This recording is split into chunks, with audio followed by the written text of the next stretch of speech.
কেন্দ্রীয় শহীদ মিনারের পূর্ব ঘোষিত স্থান পরিবর্তন করে এনসিপি বারবার অনুরোধের কারণে আমরা সেটি শাহবাগে স্থানান্তর করলাম। তারা যদি দুর্ব্যবহার করে উস্কানিমূলক কর্মকাণ্ড করে ছাত্রদল সেই ফাঁদে পা দেবে না এবং সেগুলো তারা নিবৃত্ত করবে। আমরা চাইলে সমাবেশটি ঘোষিত স্থানেই করতে পারতাম, আমাদের সকল প্রস্তুতি ছিল, আমাদের সেই ধরনের সাংগঠনিক প্রস্তুতি সম্পূর্ণ হয়েছে, কিন্তু আমরা কাটার পরিবর্তে ফুল দিলাম।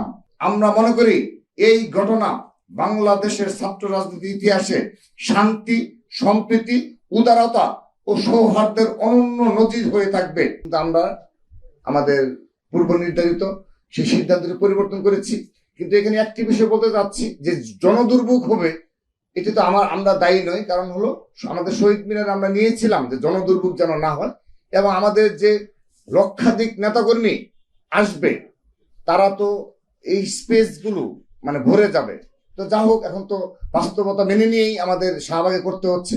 এখানে আমি আরেকটি বিষয় বলছি, সোহরাওয়ার্দী উদ্যানে আমরা আজকে আপনাদের এই সাংবাদিকদের মাধ্যমে দৃষ্টি আকর্ষণ করছি, আমরা সোহরাওয়ার্দী উদ্যান কর্তৃপক্ষের সাথে যোগাযোগ করেছি, কিন্তু সেখানে আমরা চাচ্ছি যে আমাদের যে বাসগুলো আসবে, সারা দেশ থেকে যে যানবাহনগুলো আসবে, আমরা যেন এই মৎস্য ভবন হয়ে সোহরাওয়ার্দী উদ্যানে আমরা যেন আমাদের যানবাহনগুলো রাখতে পারি, সেই ব্যবস্থা যেন সোহরাওয়ার্দী উদ্যান কর্তৃপক্ষ করে। কারণ আমরা জেনেছি যে অনেকটা সময় নিয়ে নাকি কোনো একটা ছাত্র সংগঠন এই অনুমতি নিয়েছে।